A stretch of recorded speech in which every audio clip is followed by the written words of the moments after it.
So they were taken away. They're in probably the prison holding facility in downtown Vancouver. And another friend of the movement, Steve Tuck. I have a bit of and we'll get back to Steve in a moment, Steve Kubby. Steve Tuck is also an American expatriate, a former U.S. serviceman who's here who has severe spinal degeneration. He has several steel pins in his spine. I've seen many of his x-rays. Steve came up here about 6 to 8 months ago because he basically had been hounded in the United States. He was helping medical marijuana people grow pot. He, in fact, had a public cable access show about how to grow medical marijuana, which we've run on Pot TV a number of segments of. And Steve Tuck, a very interesting thing, when Steve Tuck first got here, he arrived with a box that contained 20,000 viable seeds of over about 60 different varieties.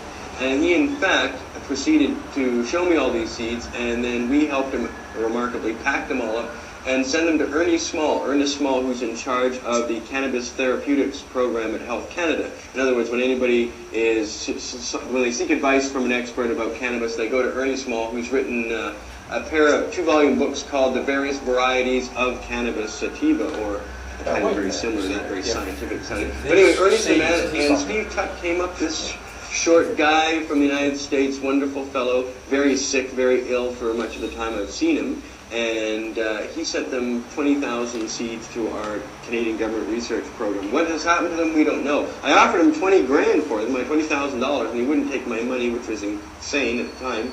But just to let you know, Steve Tuck is a wonderful person, and he was also arrested simultaneously with Steve Kubby.